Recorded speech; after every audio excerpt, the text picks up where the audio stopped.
फट रही है सर हमारी। Sir just 99 days, sir 99 days बचे हैं, हम 4 देंगे। देखो बेटा, ऑब्वियस सी बात है, सब लोग एक जैसे नहीं होते। हालांकि हमारा बैच एक है, टीचर एक है, सब्जेक्ट सबको वही पढ़ना है, लेकिन सब लोग एक जैसे नहीं होते।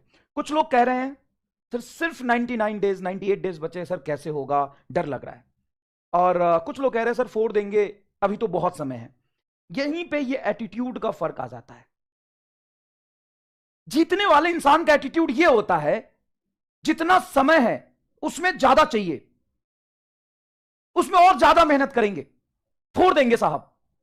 और हारने वाला इंसान का एटीट्यूड हमेशा ये रहता है, सिर्फ इतने दिन बचे हैं, भाई इतनी जोर से करेगा तो टट्टी निकल जाएगी, सिर्फ इतने दिन बचे हैं। तो कहां था इतने दिनों से, कहां था इतने दिनों से?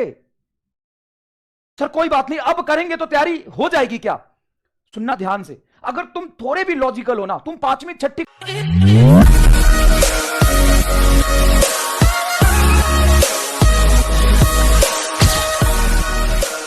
क्लास के बच्चे नहीं हो, तुम साहब 12th पास कर चुके हो। और मैं परेशान हो गया ये सुन सुन के। जिस दिन बैच स्टार्ट हुआ था, जिस दिन 12th का पेपर हुआ था, बैच स्टार्ट हुआ था, उस दिन भी यही सवाल था, सर अभी से स्टार्ट करें तो हो जाएगा।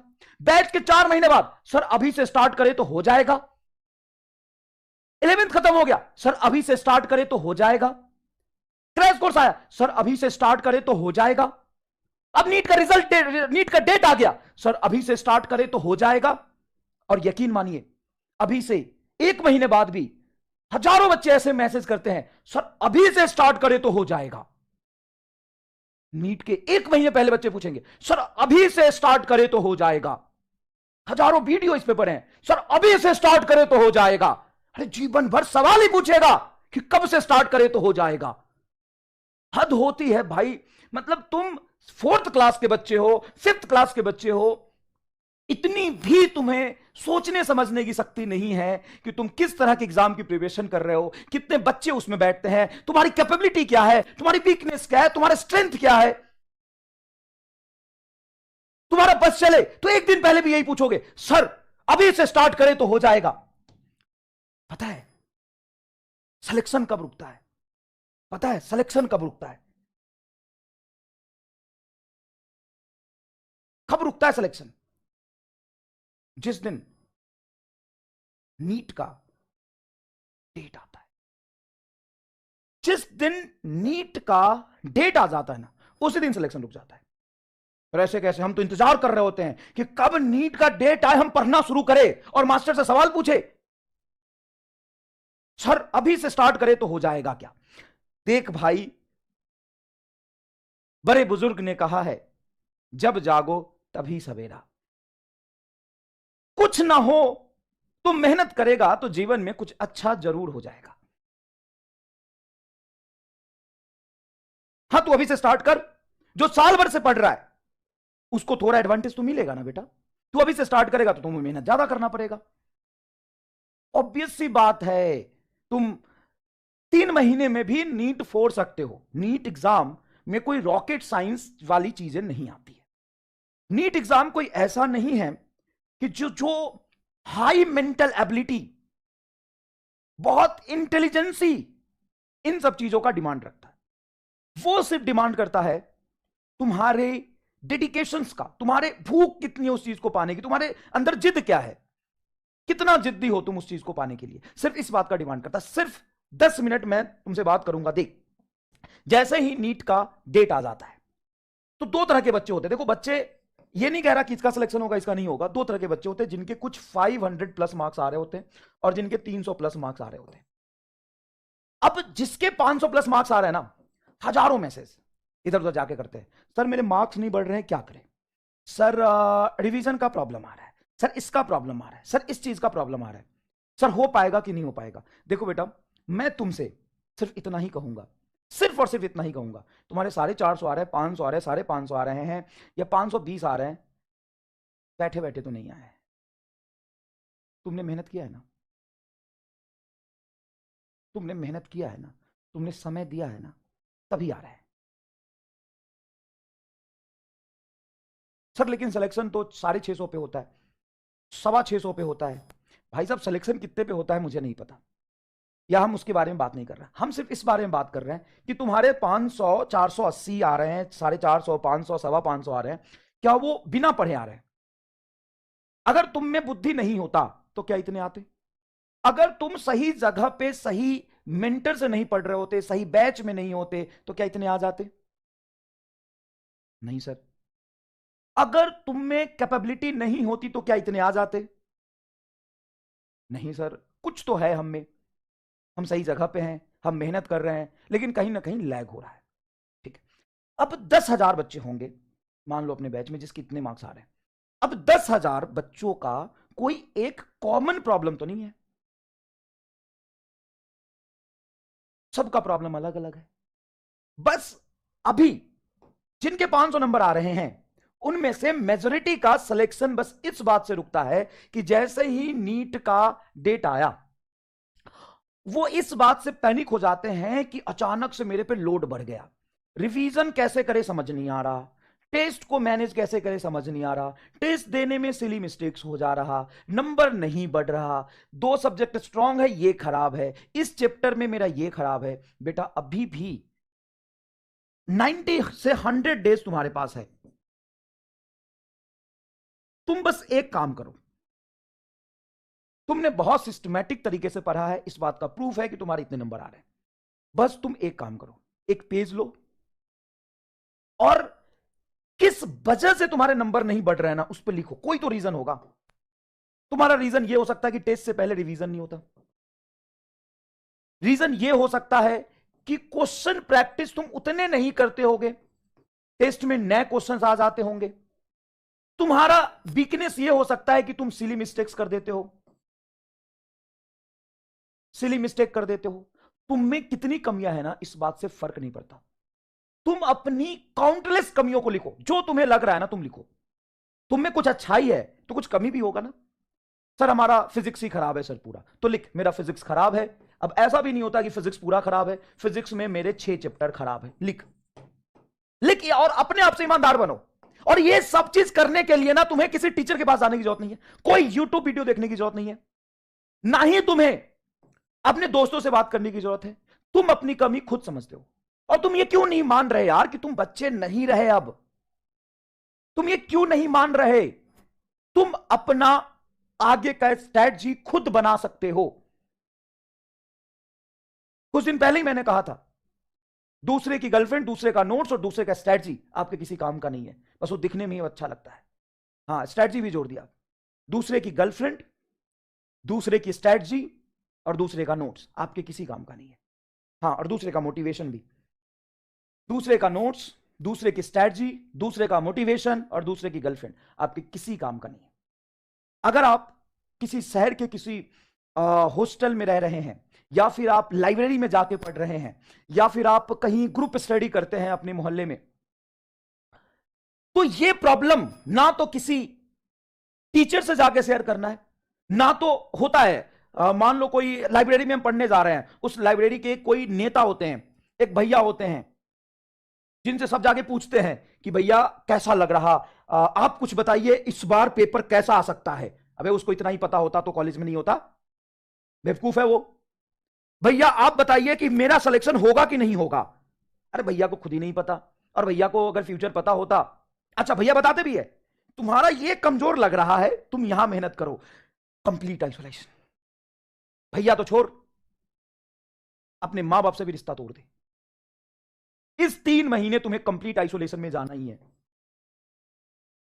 कंप्लीट आइसोलेशन सबसे बड़ा इंपॉर्टेंट और जरूरी काम है कि तुम्हें कंप्लीट आइसोलेशन में जाना है। कंप्लीट आइसोलेशन, तुम्हें अपने वीकनेस को लिखना है, अपने स्ट्रॉन्ग पॉइंट को भी लिखो, ताकि तुम्हें थोड़ा मोटिवेशन मिले कि मेरा ये ठीक है, ये खराब है। अब तुम्हारे नंबर अगर 480 आ रहे हैं तो नेक्स्ट एग्जाम में जान लगा दो, अपने 2 वीकनेस पे काम करो, उसको 490 लाने की कोशिश करो। यहां से सीधा 550 नहीं जाएगा। तुम्हारे 500 नंबर आ रहे हैं बेटा, तू मेहनत कर, तू जितना कर रहा था उससे थोड़ा ज्यादा पर, तू 510 नंबर लाने की कोशिश कर। और कैसे नहीं होगा यार? जब 500 आ सकते हैं तो 510 क्यों नहीं? 510 आ सकता है। 20 दिन और पढ़ेगा, खूब मेहनत करेगा अपनी 10 कमजोरियों पे। अरे कुछ तो कमजोरी है, तभी तो नंबर नहीं आ रहे ना यार। कुछ तो प्रॉब्लम है ना। वो प्रॉब्लम मैं जानता हूं क्या? मैं कंपटीशन की तैयारी कर रहा हूं, मैं फिजिक्स केमिस्ट्री पढ़ा हूं क्या? सॉरी, बायोलॉजी पढ़ा हूं क्या? नहीं तो मैं कैसे बताऊं नीट कैसे क्वालिफाई होगा, कैसे पढ़ने से, और क्या स्ट्रेटजी रखनी है? अरे मैं तो सीधा साधा मास्टर हूं जो खाली फिजिक्स पढ़ाता हूं, मुझे फिजिक्स आता है बस। तो मैं तुम्हें क्या स्ट्रेटजी दे दूंगा? एक बायोलॉजी का मास्टर क्या स्ट्रेटजी दे देगा बता? या नेतागिरी करने से, है ना, ग्रुप डिस्कशन करने से, भाषणबाजी करने से क्या हो जाएगा? तू 6ठी क्लास का बच्चा है, तू 5वीं क्लास का बच्चा है, नहीं है ना? और जब तू इतने नंबर ला सकता है, इतने नंबर ला सकता है, तो इससे 20 ज्यादा नंबर क्यों नहीं ला सकता? 20 नंबर ज्यादा क्यों नहीं ला सकता? बता, इसका रीजन बता मुझे। तू मेरे से आगे पूछेगा, सर आप बताओ, नंबर नहीं बढ़ रहे 2 महीने से, आप बताओ। अबे मैं क्या बताऊं तुम्हारी प्रॉब्लम? तू कहां लैग कर रहा है? रियलिटी में तुम जो फील कर रहे हो उसको मैं कैसे समझूं? तुम्हारा बायोलॉजिकल साइकिल क्या है, तुम्हारा पास्ट क्या है, तुम्हारा फ्यूचर क्या है? तुम कहीं लड़कीबाजी के चक्कर में तो नहीं पड़े हो? मैं क्या जानूं किस वजह से तेरा नंबर कम आ रहा है? तू अकेले रहता है, दिन भर सोता रहता है, तू सिर्फ इतना सोचता है कल पढ़ूंगा, परसों पढ़ूंगा। अब क्या प्रॉब्लम है वो तुम्हें पता है। अब तुम्हें पता है तो उस पर काम करो। मैं तुम्हें बता दूं, 90 दिन बच्चे हैं, ये चैप्टर लिख लो जो अभी करने हैं, 10 दिन में रिवीजन करना, इतने टेस्ट देना। तुम्हें नहीं पता कि टेस्ट देने से नंबर इंप्रूव होता है, और टेस्ट देने से अपनी कमियां पता चलती है, और 15 टेस्ट देना जरूरी है? तुम्हें नहीं पता? नहीं पता है ना, तो एक काम कर, अगले साल ड्रॉप कर ले। तुम्हें यह भी नहीं पता? तो तुम्हें यह नहीं पता कि अभी 90 दिन बचे हैं, इसमें से हम कोशिश करेंगे कि 30 दिन में हम पूरा सिलेबस खत्म कर ले, और अगले 30 दिन में हम रिवीजन करेंगे, और अगले 30 दिन में हम टेस्ट देंगे। तो पहले 30 दिन में टेस्ट दे और फाइंड आउट करके तुम्हारी कमी क्या है। हर आदमी का प्लान अलग होता है, हर आदमी का टाइम अलग होता है, हर आदमी का मेंटल स्टेट अलग होता है, हर आदमी का काम करने का तरीका अलग होता है। और हमने हजारों बच्चे देखे ऐसे जिसके 250 आ रहे होते हैं, और वो नीट एग्जाम में 500 लेके आता है, 550 लेके आता है। और अपनी स्ट्रेटजी कभी से शेयर मत करो, किसी से शेयर मत करो, और ना ही उसको वेरीफाई करो। तुम्हारा टाइम जोन है, तुम्हारा तरीका है, तुम पढ़ो। कोई अच्छा दोस्त मिलता है, बहुत अच्छा दोस्त मिलता है, जो तुम्हारी 2-4 डाउट बता सकता है सब्जेक्ट में, उससे बात करो। रिवीजन प्रॉब्लम बच्चा लिखता है, तो रिवीजन प्रॉब्लम क्यों है? तो टाइम नहीं है, सबके पास उतनी ही टाइम है। अगर कोई कर पा रहे, आप नहीं कर पा रहे, तो क्यों नहीं कर पा रहे? मैं गोली खिला दूं क्या एक, जिससे रिवीजन हो जाएगा? और जिनके साढ़े 300 नंबर आ रहे हैं, उनको लगता है डर।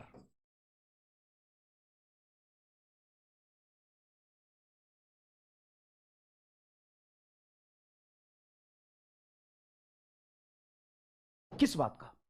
क्या है तुम्हारे पास जो तुम खो दोगे? किस बात का डर है भाई? कौन से तुम डॉक्टर बनने वाले थे, तुम गवर्नर हो कहीं के, और तुम्हारी गांव में इज्जत है?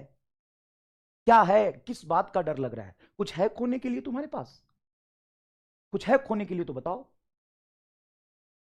नहीं ना? तो चुपचाप, 3 महीना बचा है, अपनी दशा और दिशा दोनों बदल लो, सुधर जाओ। और लास्ट के 3 महीने का जो गेम होता है ना, नीट कौन फोड़ेगा वो वही डिसाइड करता है। लास्ट के 3 महीने में कौन कितना बेहतरीन खेलता है। आपने पिछले 9 महीने में मेहनत किया होगा, चाहे आपकी तैयारी कितनी भी हो, चाहे आप 600 नंबर ला रहे हो, 650 नंबर ला रहे हो, 500 नंबर ला रहे हो, आपने पिछले 9 महीने में जो तैयारी किया है ना, और उसका अगर आउटपुट एक्स है, ईमानदारी से बता रहा हूं, वो कहीं खराब नहीं जा रहा, उसका आउटपुट आपको हमेशा काम आएगा। उसका अगर आउटपुट एक्स है, तो लास्ट के 3 महीने में जो पढ़ेगा ना, उसका आउटपुट 2x होने वाला है, डबल। सर हमने 3 महीने में जो पढ़ा, उसका रिजल्ट जो एग्जाम में दिखेगा, सॉरी पहले 9 महीने में जो पढ़ा उसका रिजल्ट जो एग्जाम में दिखेगा वो एक्स है बस, और अभी 3 महीने में जो पढ़ेंगे वो 2x है। हाँ, और 100 दिन बहुत होते हैं अपनी कमियों को सुधारने के लिए, जब आपको आपकी वीकनेस पता हो तो।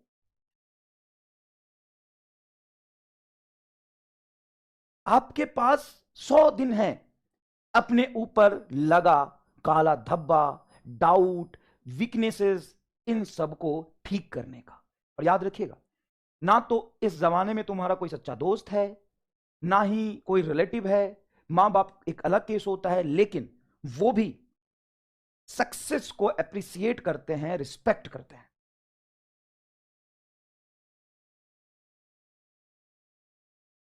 मैंने कोचिंग इंडस्ट्री में या कोचिंग इंस्टीट्यूट में जितने दिन रहा, कई बार ऐसे देखे कि पेरेंट्स आते हैं पेरेंट टीचर मीटिंग से, उनके दो बच्चे हैं, एक बच्चा टेस्ट में बहुत अच्छा कर रहा है, अच्छा या सेलेक्ट हो गया, और दूसरा बच्चा बहुत बेकार कर रहा है या फिर वो सेलेक्ट नहीं हो पाया है। उसी इंस्टेंट पे सबके सामने वो कहते हैं ये मेरी बेटी बहुत अच्छी है, ये घर का नाम रोशन करेगी, और ये नालायक है, इससे कुछ नहीं होगा, पता नहीं मैंने इसको पैदा ही क्यों की। सबके सामने। तो कोई मतलब नहीं है, देख कोई मतलब नहीं है। और तेरी जितनी कामचोरी है ना, अगर तू डॉक्टर बनना चाहता है तो, नहीं बनना चाहता है तो कोई मतलब नहीं। अगर डॉक्टर बनना चाहता है तो इस 100 दिन में अपनी दशा और दिशा दोनों सुधारने का मौका है तुम्हारे। और अगर तुम अभी भी जिद पे आ गए कि मुझे करना है, तो तुम कर ले जाओगे। सर कैसे? कुछ तुम डिसाइड करो ना। तुम्हें नहीं पता फिजिक्स केमिस्ट्री बायोलॉजी पढ़ना है, PYQ करने हैं, टेस्ट देने हैं, अपने वीकनेसेस पे काम करना है, कंसिस्टेंसी मेंटेन करना है, बस ऐसे। सर इतना किया भी, लेकिन अगर मेरे 450 नंबर ही रह गए नीट में तो? अच्छा, अगर आप इतना नहीं कर रहे तो कितने नंबर रह जाएंगे? सर तो दो ही सौ रहेगा सर। सर हाँ तो उससे तो ज्यादा अच्छा है ना 450 नंबर। कुछ तो कर पाएगा अच्छा अपने जीवन में, कुछ तो अच्छा कर पाएगा ना अपने जीवन में।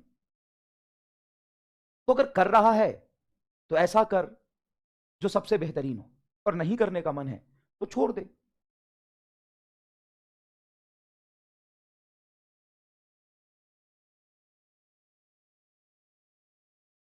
नहीं करना है तो छोड़ दे।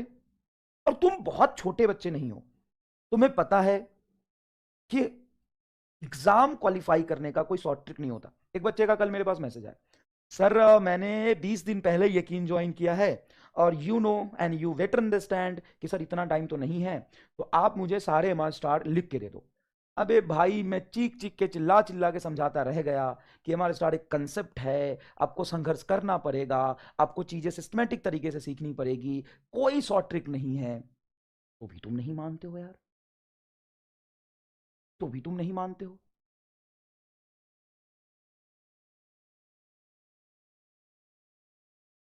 और किस बात पे डाउट कर रहे हो?